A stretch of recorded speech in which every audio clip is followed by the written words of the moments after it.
Love, huwag ka na magalit. Hindi ako makakatulog pag galit ka sa akin. Malapit na tayo magkita. I love you, my wife. Bahala ka dyan. 3 buwan na sa 7 ngayon tapos wala ka.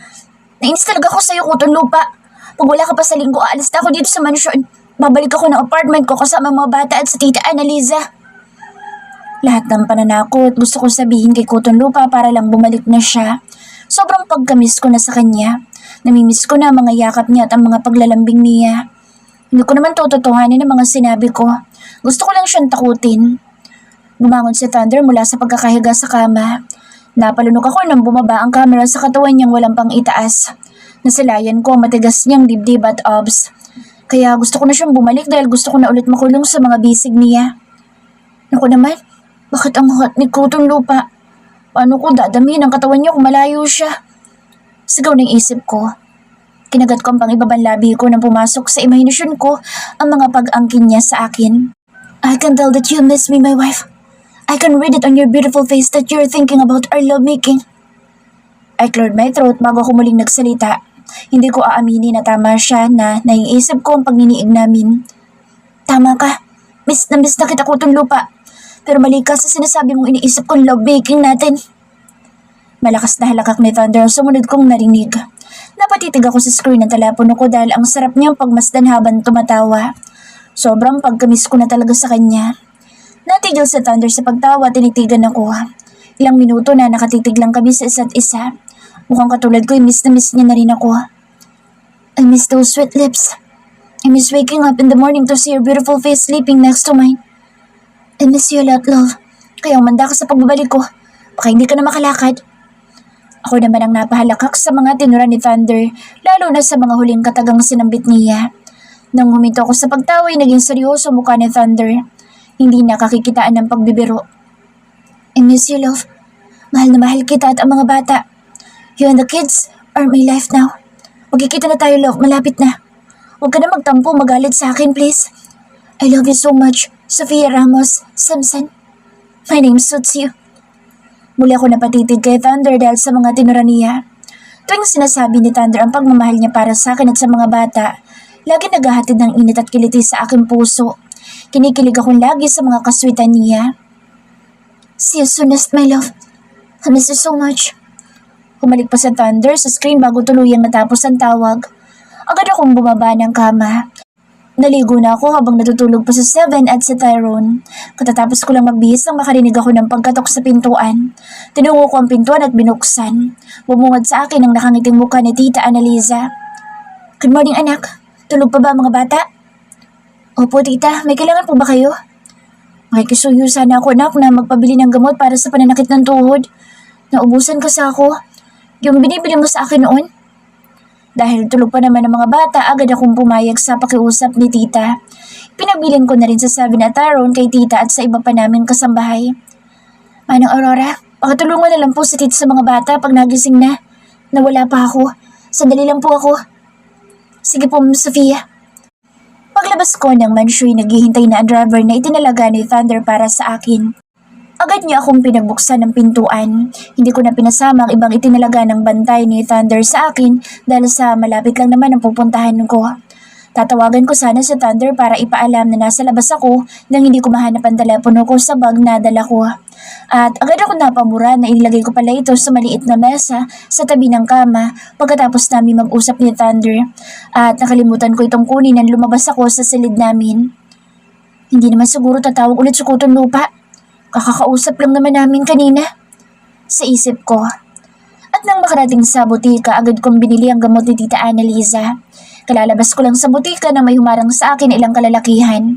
May mga takip ang mga mukha ng mga ito. At tanging mata lang ang nakikita ko. Agad ako nakaramdam ng takot. Tatakbuhin ko na sana ang sakyan pero agad akong nahaklit sa braso ng isa at may pinaamoy sa akin. Thunder! Huling turan ko bago nagdilim ang paningin ko. Nagising ako sa mga paghaplos sa braso ko. Nang imulat ko ang mga mata ko'y wala akong makita na kahit na ano dahil sa takip sa mata ko. Nang hilakbot ako nang maalala ko ang nangyari. Hindi ko alam kung gaano ako katagal na walang malay at hindi ko alam kung nasan ako. Naulinigan ko ang mga yabag at mga tao sa paligid ko. Parang awa niyo na kung sino man kayo. Wala kayong mapapala sa akin. Pag ako nakawala sa tali na ito, malalagot kayo sa akin. Ayoko magpakita ng kahinaan sa mga taong nandito. Kailangan kong maging matapang. Hindi ako papayag na may gawin silang masama sa akin. Nang marinig ko ang yabag ng papalapit sa akin, hinanda ko ang sarili ko. Lalo na ang paa ko na walang tali. Ubod lakas kong sinipa ang taong alam kong nasa malapit lang sa akin. Shit! Masisira pa at ang kagwapuhan ko. Tsak na magpapasasipa mo, madam. Hindi ko akalain na ganyan kang kalakas. Malakas na tawanan ang sumunod kong narinig na ipinagtaka ko. Ano bang nangyayari? Sino bang mga taong ito? Ano kailangan nila sa akin? Mga tanong sa isip ko. Pinakikiramdaman ko ang paligid ko. Di ko kailangan magpakita ng takot o kahinaan sa mga taong nandito. Ang paulit-ulit ko sinasabi sa sarili ko. Buti nga sa'yo. Hindi mo ba alam na matapang siya? Kaya gustong-gusto siya ni boss noon pa man. Turan ng isang babae.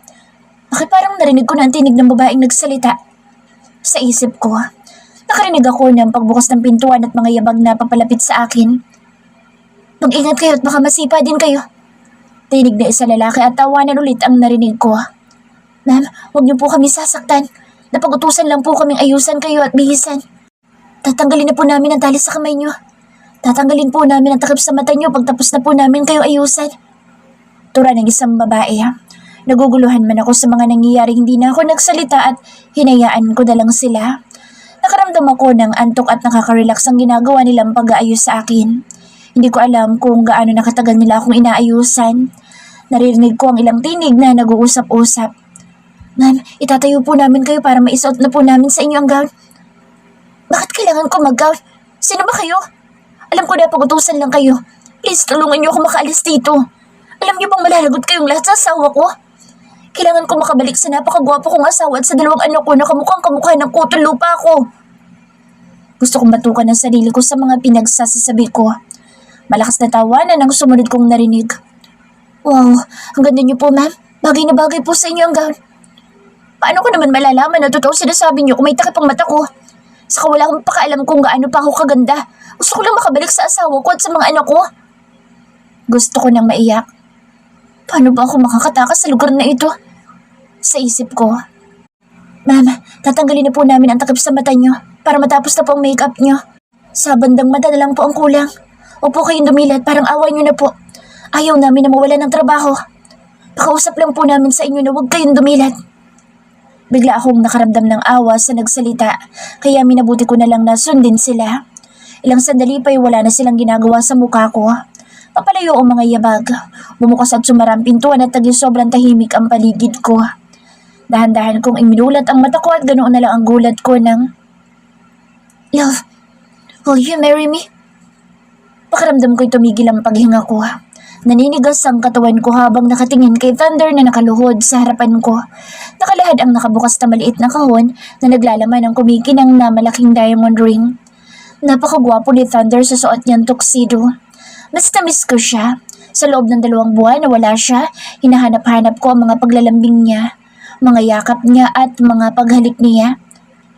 Love, yes lang ang sagot na tatanggapin ko. Mag-yes ka na muna, love, bago mo ako bugbugin. Malakas na tawanan na nagpabalik sa ulirat ko at nang igala ko ang mata ko sa paligid. Nanditong lahat ng mga mahal namin sa buhay at ilang malalapit kong kaibigan at kaibigan ng Thunder. Muli akong tumingin kay Thunder at sunod-sunod akong tumango sa kanya. Yes, kutol lupa. Papakasalan kita. Umanda ka sa akin mamaya. Tinakot mo ako ng gusto. Muli kong narinig ang malakas na tawanan. Tumayo si Thunder mula sa pagkakaluhod. Isunuot ang singsing sa akin at siniila ko ng isang maalab na halik. Let's go, love. Kanina pa naghihintay ang pare na magkakasal sa atin. Hihintayin kita sa labas, love. Napamaang ako sa tinura ni Thunder. Sinundan ko ng tingin ng mga yabag niyang palabas ng pintuan at sumunod sa kanyang ilang mga tao na nasa loob ng malaking silid. Naiwan sa Ate Ali, Kuya Justin at si Isay. Ang ganda naman ng kapatid ko. Sambit ni Ate Ali. Napakaganda nito sa suot na red velvet gown. Kumalik pa si Ate Ali bago siya inakay ni Kuya Justin palabas ng silid. Congratulations, BFF. Ang ganda-ganda mong lalo. Sambit ni Isay. Humalik din ito sa akin bago ko iniwan sa silid. Nang makalabas si Isay, napatingin ako sa pagbukas ng pintuan at nakangiting mukha ni tatay at nanay ang sumungaw sa pintuan. Ang ganda ng bunso namin. Panabay pang sambit ni nanay at tatay at mabilis na pinunasan ni tatay ang kanyang luha. Nasaan ba tayo, Nay? Tay? Tanong ko dahil wala talaga akong kaalam-alam kung saan ang lugar na pinagdalhan sa akin ni Thunder. Ang galing ng manugang ko, naayos niya lahat ng ito sa loob ng 2 buwan. Nang magpunta siya sa probinsya at kumuha ng mangga para sa iyo, anak, kinausap niya ako para dito sa gagawin niya. Mahal na mahal ka ng asawa mo, anak, kaya mapapanatag na kami ng nanay mo na nasa mabuting kamay ang bunso namin. Hindi ko na napigilan ang pagpatak ng luha ko. Ito pala ang pinagkaabalahan ni Thunder sa loob ng 2 buwan. Huwag kang umiyak, anak, masisira ang makeup mo. Sabay-sabay kami nagtawanan ni nanay at tatay sa tinura ni inay. Malakas ang kaba ko habang papalabas ng silida. Hindi ko akalain na ngayon mangyayari ang kasal namin ni Thunder. Nalaka mata ko na makita ang napakagandang ayos sa malapit sa dagat. Hindi ko akalain na ang pangarap kong beach wedding ang mangyayari ngayon. Natandaan pa ni Thunder ang sinabi ko noon, nung bago pa lang kami magnobyo. Isang beses ko lang na nabanggit sa kanya na kung ako ikakasal, gusto ko isang beach wedding. Punong-puno ng white roses ang buong venue na malapit sa dagat. Red carpet ang lalakaran ko at lahat ng mga nandito ay ang mga taong mahalaga sa buhay ko at sa buhay ni Thunder. Ang makakasaksi sa pag-iisang dibdib namin. Kuton lupa, nakakainis ka talaga. Piniiyak mo ko ng sobra. Hindi ko na napigilan ang sunod-sunod na pagpatak ng luha ko habang naglalakad akong patungo sa lalaking pinakamamahal ko. Ang lalaking mamahalin ko habang buhay. Ang tanging lalaki na nagpapalakas ng kabog ng puso ko. Nakita ko ang pagbunas niya ng luha. Nang iabot na ng mga magulang ko ang kamay ko kay Thunder, lalong bumuhos ang luha ko. Mahigpit na hinawakan ni Thunder ang kamay ko at niyakap ako. Mrs. Sophia Ramos Samsat, I love you so much. Mahal na mahal din kita, Thunder. Ang lalaking sobrang kiniinisan ko noon ay ang lalaking mamahalin ko habang buhay at ang lalaking magiging asawa ko na ngayon. Thunder's POV. Hurry up! Malakas ko sigaw sa mga tao nag-aayos dito sa isla para sa kasal namin ni Sofia. Pagkatapos ng pag-uusap namin ni Sofia, natataranta kong madaliin ang pag-aayos. Takot ang nararamdaman ko sa mga tinura ni Sofia. Bago ko pa malaman na buntis si Sofia, pinano ko na ang kasal namin.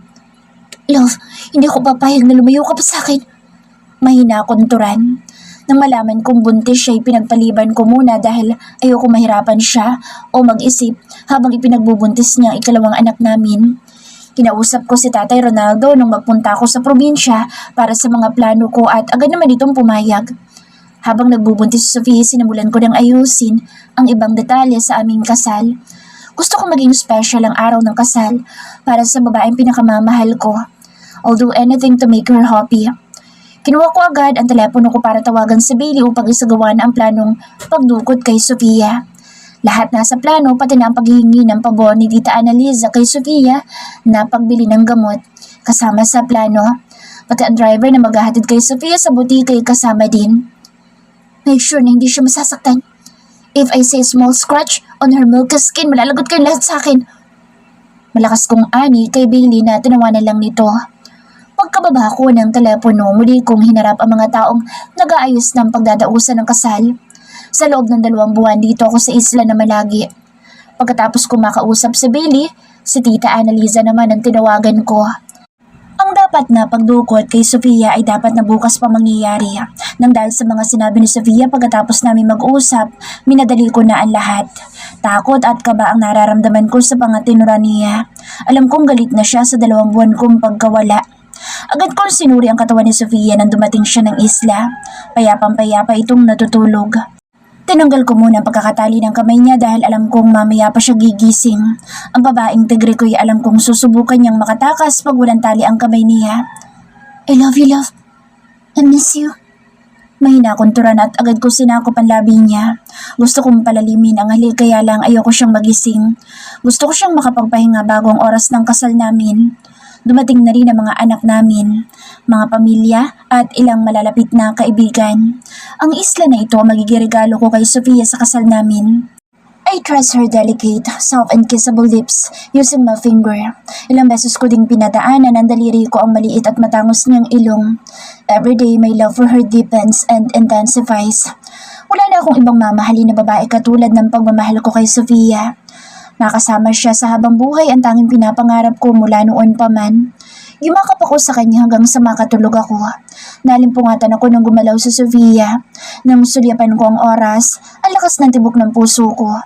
Oras na para sa malaking surprise ako sa pinakamamahal ko. Ibinalik ko ang blindfold niya at pagkakatali sa kamay niya na alam kong hindi naman siya masasaktan. Billy, Cameron, kayo muna dito. Make sure she's comfortable. Kape, boss. Makailang beses kong hinaplos ang braso niya para tuluyan siyang gisingin. Napapangiti ako sa mga salitang binibitawan niya. I love you, love. Nandito lang ako sa harapan mo. Walang sino man ang mangangahas na hawakan ka at saktan ka. Dadaan muna sila sa akin. Sigaw ng isip ko. Nagpigil akong abutin ang labi niya. Her lips are always inviting. Ang sarap ang gigilan. Boss, kailangan mo na maghanda. Bulong ni Bailey. Saka lang ako lumabas ng silid na kinaroroonan ni Sofia. Mahigit 2 oras din ang pag-aayos sa kanya. Nasa loob na ng malaking silid ang lahat ng pamilya namin at mga kaibigan nang pumasok ako. You're so beautiful, my love. You look so stunning in your wedding gown. Sigaw ng isip ko habang hinahagod ko ng tingin ang kabuuan niya. Pinasadya ko sa Paris sa isang kilalang designer ang wedding gown ni Sofia. 1 taon na ang nakararaan. Kahit nagbuntis si Sofia, hindi nagbago ang katawan niya. Nang lumuhod ako sa harapan niya, ang lakas ng kaba ko. Hiling ko lang na hindi siya magalit sa ginawa kong pagdukot sa kanya. Ako na ang pinakamasayang lalaki sa mundong ito. Kakaibang pakiramdam ang sumasakop sa kalooban ko habang pinapanood ko ang babaeng pinakamamahal ko na naglalakad patungo sa akin. Hindi ko napigilan ang pagpatak ng luha ko. Dude, ito ang panyo. Punasan mo ang luha mo at ang sipon mo. Pang-asar ni Justin, ang best man ko. Asshole. Mahina akong tura na ikinangisi lang ni Justin. Love, you look so stunning. Bulong ko sa kanya. Nasa reception na kami. Kanina ko pa gustong hilahin si Sofia paalis dito sa venue at gusto ko na siyang masolo. Sa loob ng 2 buwan, hindi ako gaanong nakakatulog dahil hindi ko siya katabi. Napadiin ang pagkakapisil ko sa hita niya. Makailang beses na pinalo at inalis na Sofia ang kamay ko sa hita niya na ikinangisi ko lang. I miss you. I want you so badly now, love. Bulong ko sa kanya at sinadya kong idikit ang labi ko sa tenga niya. Nasundan ko pang ginawang paglunok ni Sofia na lihim kong ikinangiti. Tumigil ka, kutong lupa sa kalandian mo. Nandito pa lang tayo sa reception. Mahina niya sambit at pinaliitan ako ng mga mata. I smirk. Hindi ko tumigil sa panunukso sa kanya. Napapiksis si Sofia nang sadyain kong haplusin ang nasa gitna ng mga hita niya. Natigil lang ako sa mga panunukso ko sa kanya nang tawagin na kami para sa aming first dance bilang mag-asawa. I love you, Mrs. Simpson. Bulong ko sa kanya. Kinabig ko siya nang gusto palapit sa katawan ko.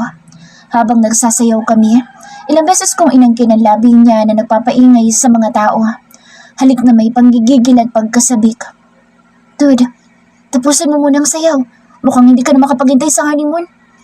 Malakas na sigaw ni Justin na lalong ikinaingay ng mga tao sa paligid namin. Nang tingnan ko maganda kong asaway na mumula ang kanyang magkabilang pisngi. You're so beautiful when you blush, my beautiful wife. Mahina niya akong pinalo sa braso. Tumigil ka nga muna, kutong lupa sa mga kalandian mo. Kumanda ka sa akin mamaya. I'm so ready for you, my love. Pangaasar ko sa kanya. Sinamaan niya ako ng tingin kaya naitikom ko na ang bibig ko. Napipiko na ang babaeng tigre ko kaya kailangan ko ng manahimik. Baka hindi niya ako patabihin mamaya. Baka hindi mangyari ang hinanda kong honeymoon pag ginalit ko siya. Ang pangalawang sorpresa ko kay Sofia. Hindi na ako makapaghintay na masolo ko siya. Sofia's POV. Love, let me have you. I want you so badly. Pagsusumamo ni Thunder, iniwan ko siya sa kama at nagtungo ako sa balkonahe. Kanina ko pa pinipigilan ang hindi matawa dahil sa mukha ni Thunder. Pagkatapos ng kasal, habang pabalik kami ni Thunder sa loob ng villa, nakaamoy ako ng kung ano at nakatulog ako. Namagising ako'y nasa isang private plane na kami patungong Amerika. Sa layo ng Amerika, sa eroplano pa lang, walang tigil na ang pagsusumamo ni Thunder na ang kinin ako na hindi ko pinahintulutan. Nasa loob na kami ng isang presidential suite sa Vallejo, Las Vegas, Nevada. Hindi ko akalain na dito kami mag-honeymoon ni Thunder. Makikita sa balcony ang napakagandang view ng dancing fountain at nagkikislapang ilaw na sadyang napakaganda sa gabi. Damandama ko ang lamig ng hangin sa balcony. Ang asawa ko na ngayon na sa Kutong Lupa ay punong-puno ng sorpresa para sa akin. Hanggang ngayon hindi ako makapaniwala na naganap ang kasal namin kahapon. Akala ko hindi niya ako pakakasalan dahil sa pagmamahal niya sa pagiging secret agent. Hindi ko din akalain na naayos niya ang mga papeles ko patungo dito sa Amerika nang hindi ko nalalaman. Madalim na sa balkonahe dahil gabi na nang makarating kami ng Amerika. Ang napakagandang view sa balkonahe ay lalong nakadagdag sa napaka-romantic na honeymoon na inihanda ni Thunder. Nangihina na ang tuhod ko habang pinapaliguan ako ni Thunder. Nang matapos kaming maligoy, binuhat niya akong pabalik ng kama. Nakaupo ako sa gitna ng mga hita ni Thunder. Nasa likuran ko siya at pinupunasan ang buhok ko. Love? Are you happy? Nagustuhan mo ba ang surprise ko sa'yo? Napangiti ako sa tinura niya. Sinong babae ang hindi magugustuhan ng ginawa niyang sorpresa? Pakiramdam ko kanina ako na ang pinakamagandang babae sa mundo. Pinakaspesyal na babae at ako na may pinakamahabang buhok dahil sa mga ginawa ni Kutong Lupa na sorpresa. Love, muli ako napangiti. Mukhang hinihintay niya talaga ang sagot ko. Sobrang saya ko, Mr. Thunder Simpson. Kasi mahal na mahal kita at lagi mo ipinaparamdam sa akin kung gaano mo ako kamahal. Ikaw at ang mga batang kaligayahan at buhay ko. Gustong gusto ko ang sorpresa na ginawa mo kahit tinakot mo ako. I love you so much, Mrs. Sofia Ramos Simpson. Mula noon hanggang ngayon, ikaw lang ang babaeng mahal na mahal ko. Sambit ni Thunder. Pumatak ang luha ko. Luha ng kaligayahan. Thunder's POV. A beautiful wife sleeping peacefully after a long night of non-stop lovemaking. The honeymoon that I prepared for her a year ay nangyari na kagabi. To be with Sofia is all I want. She's my everything. Simula nang bumalik siya sa buhay ko, ipinangako ko sa sarili ko that I will make her happy at bibitawan ko na ang pagiging agent ko at pagiging kanang kamay ni Lucas. I will just focus kay Sofia, sa mga anak namin at sa mga negosyo ko. Nang mag-usap kami ni Lucas tungkol sa mga plano ko, agad siyang pumayag. Walang anumang pagtutol akong narinig kay Lucas. Hindi ko akalain na ginawa ni Lucas ang lahat para protektahan ang mag-ina ko habang malayo ako. Nung nagdaang gabi ko, lang nalaman ang lahat-lahat kay Bailey. Ang mga ginawa ng kapatid ko para kay Sofia at kay Tyrone. I feel so ashamed that I get jealous of Lucas at nagalit sa kanya nang walang ibang ginawa, kundi protektahan ako at ang mga mahal ko sa buhay. Alam niyo naman ang kapatid niyo, bossing. Ayaw niyo naman namin salita. Hindi niyo lang alam na lagi kayong pinoprotektahan ni Lucas. Alam niyo bang inutusan niya ako para bantayan ka? Kaya lagi ako sumasama sa mga mission mo. Para mo na akong yaya at nang mawala ka, hindi tumigil sa bossing na ipahanap ka. At sa bossing din na may gawa kung bakit wala na ang babaeng nanggulo sa buhay niyo ni Sofia. Lasing na ata ako, bossing. Nagiging madaldal na ako. At alam niyo bang pinabantayan sa akin ni bossing ang may loves mong si Ganda para daw pagbalik mo maging maayos ang lahat. Naku, kulang na lang sa labas ako ng bahay ni Ma'am Sofia tumira sa kakabantay sa kanya. 24/7, bossing, ang pagbabantay ko sa kanya. Lalo na magbuntis si Ma'am Sofia. Sambit ni Bailey at humagikik pa. Lasing ka na, Bailey. Tugod ka kay Sir Lucas. Ang daldal mo. Sambit ni Cameron. Hindi ako makapagsalita sa narinig ko mula kay Bailey. Hindi ko alam na lihim akong pinoprotektahan ni Lucas. Tuwing nasa harapan ko siya, hindi ko nakikita ang pag-aalala niya sa akin. Laging walang emosyon ang mata niya at buong pagkatao niya. Lucas is ruthless pero may natatagong malambot na puso. Naisipan namin mag-inuman nila Bailey at Cameron sa dalampasigan pagkatapos ng pag-aasikaso ng ilang bagay para sa surprise ko kay Sofia. Hindi ko akalain na ginawan lahat iyon ni Lucas para sa akin at sa babaeng pinakamamahal ko. Kahit hindi kakikitaan ng emosyon si Lucas sa panlabas niyang katauhan, pero sa loob punong-puno siya ng pagmamahal para sa mga taong mahalaga sa kanya. Ang tanging hiling ko na lang ay ang matagpuan niya na ang babaeng matagal niya nang pinapahanap. I was so curious about that woman kasi nagawa niyang pasukin ang mundo ni Lucas. Kahit ang isla na sanctuary ni Lucas ay nagawa nitong pasukin. I hope that Lucas finds her at maging masaya na ang kapatid ko, tulad ko. Umupo ako sa kama at sinandal ko ang likuran ko sa headboard. Gumalaw si Sofia at yumakap sa akin. Hinaplos ko ang kanyang buhok at ang kanyang pisngi. Unti-unting nagmulat ng mata si Sofia. Good morning, love. Is my wife tired after a long night? Tiningala ako ni Sofia at sinimangutan. Marahan niyang pinalo ang hita ko. Cotton lupa ka talaga. Masakit ang katawan ko. Talagang pinatunayan mo hindi ka pa matanda. Nagbibiro lang naman ako nung sinabi kong tumatanda ka na, cotton lupa. Hindi ko napigilan na matawa sa mga tinura ni Sofia. Bumangon si Sofia at umupo sa kama at sumandal sa headboard. Agad kong inangkin ang labi niya. I love you, my beautiful wife. I love you too, cotton lupa. Maliligo naman ako. Napangiti ako. Hindi na talaga mawala ang pagtawag niya sa akin ng cotton lupa. Mula noon hanggang ngayon, nasanay na ako sa pagtawag niya ng cotton lupa. Marami pa tayong papasyalan, love. Do you want me to join you in the shower? Kahit nakapag-shower na ako, sasamahan kita, love. Pangaasar ko sa kanya. Tumigil ka, cotton lupa. Magluto ka na ng almusal. Gusto kong kumain ng fried rice, love. Ay, huwag na palang fried rice, love. Kahit ano na lang lutuin mo, wala pala tayo sa Pilipinas. Baka walang kanin dito. Napangiti ako sa panunulis ng labi ni Sofia. You can take a shower now, love. Well, I prepare breakfast. And after you shower, you wear comfy clothes. You need comfy clothes sa pupuntahan natin. Saan ba tayo pupunta? It's a surprise. Sambit ko't kinindatan ko si Sofia. Bumaba si Sofia sa kama.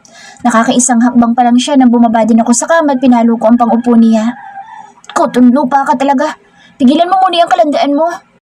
Pagod na pagod pa ako at masakit ang ano ko. Hindi ko napigilan ang pag-alpas ng tawa ko. Nakakaramdam ako ng init sa paghagod ko sa likuran niya na walang kahit na anumang saplot. Maaga akong nagising at nakapag-shower na ako. Hinayaan ko matulog si Sofia dahil alam kong pagod na pagod siya sa nagdaang gabi. I love you! Sigaw ko bago pa ni Sofia maisara ang pintuan. Isang matamis na ngiti ang sumilay sa labi ni Sofia na ikinangiti ko. Lumabas ako ng silid at tinungo ko ang kusina ng presidential suite na kinaroroonan namin. Wala akong makita na pwedeng lutuin. Kinuha ko ang telepono at tinawagan ko ang tauhan ko para maghanap ng fried rice para kay Sofia at nagbilin din ako na bumili pa ng iba't ibang klase na almusal. Wala pang 15 minutes nakarinig ako ng katok sa pintuan. Agad kong binuksan ito. Thank you. Napamaang ang bodyguard ko. Kung noon hindi ako marunong magpasalamat at tanging tangulang ang sagot ko sa kanila. I know I have changed a lot because of Sofia. Simula nang dumating siya sa buhay ko'y malaki na ang pinagbago ko. Wala nang Thunder Simpson na walang puso at walang pakaalam sa ibang tao. Agad kong hinanda sa lamesa ang mga pagkain na pinabili ko. Ang bango naman asawa ko. Sambit ni Sofia na ikinalungon ko. Hinagod ko agad ang kabuuan niya. You look so beautiful, love. She's so simple, yet so gorgeous. She is wearing white shorts and a sleeveless top na hapit sa kanyang makurbang katawan. Parang ayoko na lumabas kami at mas gusto ko na lang na manatili kami dito. Ang tingin mo naman, Mr. Simpson? Sambit ni Sofia na ikinangisi ko. Inilang hakbang ko lang ang pagitan namin. Agad kong niyakap siya at inangkin ang labi niya. Dito na lang tayo, love. Bukas na tayo mamasyal. Mrs. Simpson. Sambit ko nang bitawan ko ang labi niya. Tumigil ka nga dyan. Mamasyal na tayo ngayon. Nakapagbihis na tayo. Hinawakan ko ang kamay ni Sofia at iginiya ko siya patungo sa mesa. Wow, fried rice, love? Napangiti ako. Alam kong matutuwa si Sofia kung anong gusto niya ihahanapin ko para sa kanya. Matapos kaming makapag-almusal, agad naming nilisan ng hotel at patungo na kami sa surpresa ko kay Sofia. Thunder, bakit may mga helicopter dito? Huwag mo sabihin na sasakay tayo dyan. Agad akong tumango kay Sofia. Cotton lupa, natatakot ako. Hindi pa ako nakakasakay ng helicopter. Love, akong bahala sa'yo. You're going to love it. Hinawakan ko ang kamay ni Sofia at niyakap ko siya ng mahigpit. Alam kong first time niya sa helicopter. At nang nasa impapawid na kami, lihim kong kinukuhan siya ng larawan tuwing napapawaw siya sa mga nakikita niya. Tuwing napapapikit si Sofia sa pagtagilid ng helicopter. Makailang beses ko siyang kinuhanan ng larawan. She's so beautiful in every way. I will take her around the world with me. Lahat ng gusto niya, ibibigay ko. She's my everything. Ang babaeng tigre ko, ang babaeng pinakamamahal ko. Cotton lupa! Singhal ni Sofia. Galit na naman ang asawa ko nang walang dahilan. Ang babaeng tigre ko na kanina pa masama ang tingin at laging nakasigaw sa akin. Ilang araw na itong nagsusungit sa akin. Isinama ko ito sa opisina dahil 1 linggo na itong lagi mainit ang ulo at gusto ko itong makita lagi kaya pinilit ko itong isama. Naisip kong baka pagod ito sa trabaho. 2 taon na si Seven at si Tyrone ay 8 taon na. Ang bilis ng panahon at ang bilis lumaki ng mga bata. Bumalik na si Sofia sa pagiging nurse niya sa St. Bernadette. Hanggang ngayon hindi pa alam ni Sofia na ako ang naging dahilan kung bakit tinanggal siya noon at ako din ang dahilan kung bakit siya nakabalik ngayon. Nang sabihin niyang gusto niyang makabalik sa pagiging nurse niya, agad kong kinausap ang CEO ng St. Bernadette. 1 taon na si Sofia na nakabalik sa pagiging nurse niya. I support her sa mga gusto niyang gawin. Alam kong mahal niya ang pagiging nurse niya, kaya hindi ako tumututol nang sabihin niyang gusto niyang bumalik sa trabaho.